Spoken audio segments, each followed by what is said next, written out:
I traveled solo to an all-inclusive resort. Would I do it again? Find out in this video.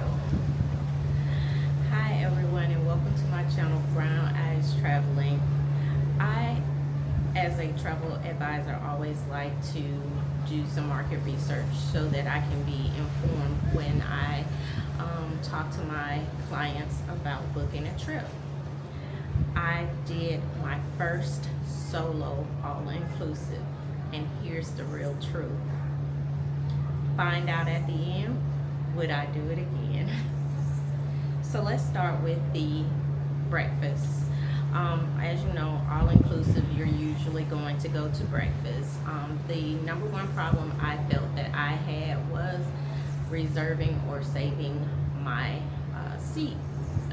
You would ordinarily, when you're traveling with a group, sometimes some of your group members are with you and you might arrive early and you tell them where you're sitting.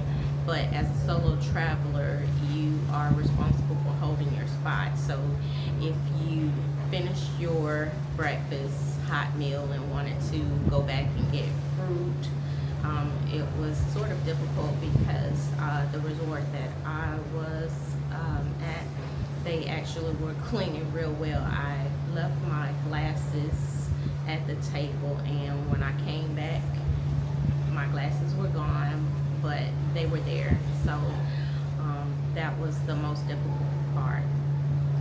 And as a solo traveler, you're sort of used to being independent, free-flowing, and all-inclusive is inclusive. So my second thing is when you're on an all-inclusive resort, you get these armbands. And part of being a solo traveler is when you're out on your trips and you're out and about, you want to sort of blend in as much as possible, sort of look like a native, even if you don't speak the language, if you're out in a different country. So for me, the all-inclusive armbands that let you back onto the resort sort of signifies to the locals that you're a traveler or you're a tourist. Although where I am, I did not have any problems as far as harassment or anything like that.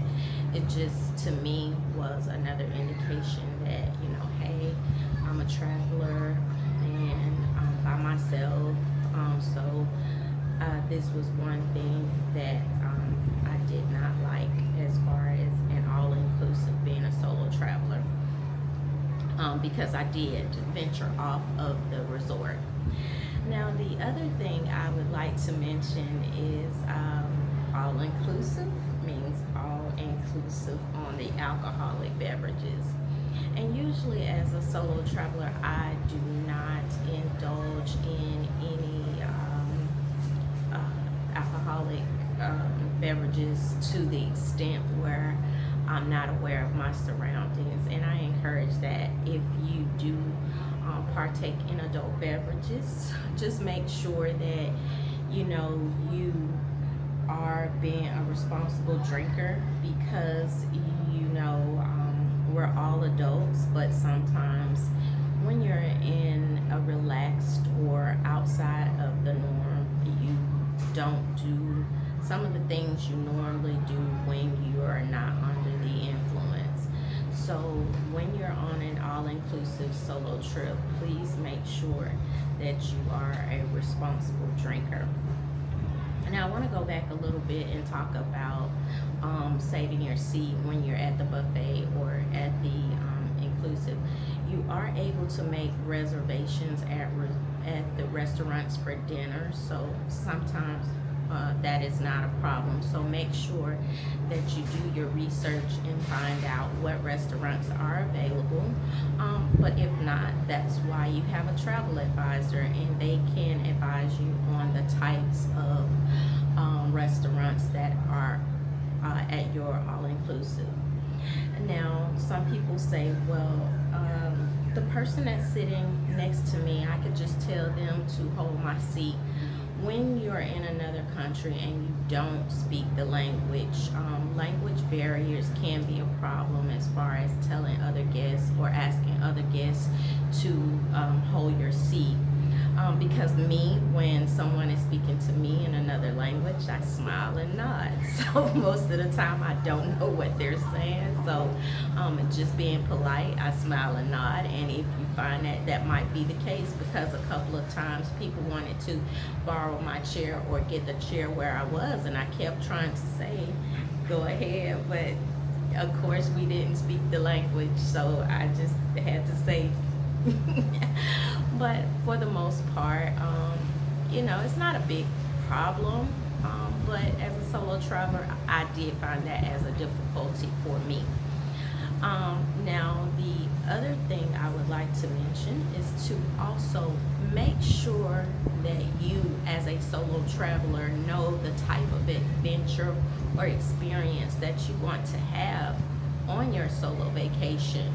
For some, if you want to chill and relax by the pool or by the beach, please make sure that you're aware that there are all-inclusives that are family friendly, and I mean very family friendly. So, with that being said, if you're looking for a relaxation all-inclusive, make sure you book an adult only all-inclusive resort, because when I tell you, the kids run down the halls, they splash in the pool, and they're being kids, and they're on vacation, and the parents are on vacation as well. So just be mindful that depending on the type of experience you're willing to have, just make sure that you have done, or your travel advisor has done the research to let you know the type of resort. There are some resorts that are family friendly, and they have separate sections where the family portion is on one side, and you have the adult only on the other side. So just make sure that you are aware of the type of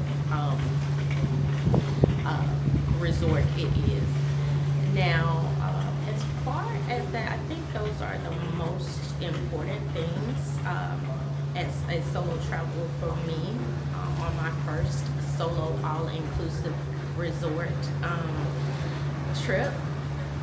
If you have any questions about my particular experience, please leave a comment down below.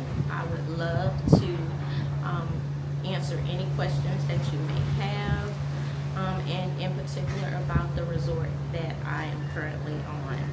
And again, I would like to thank you all for watching. And to answer the question, would I, as a solo traveler, do another all-inclusive?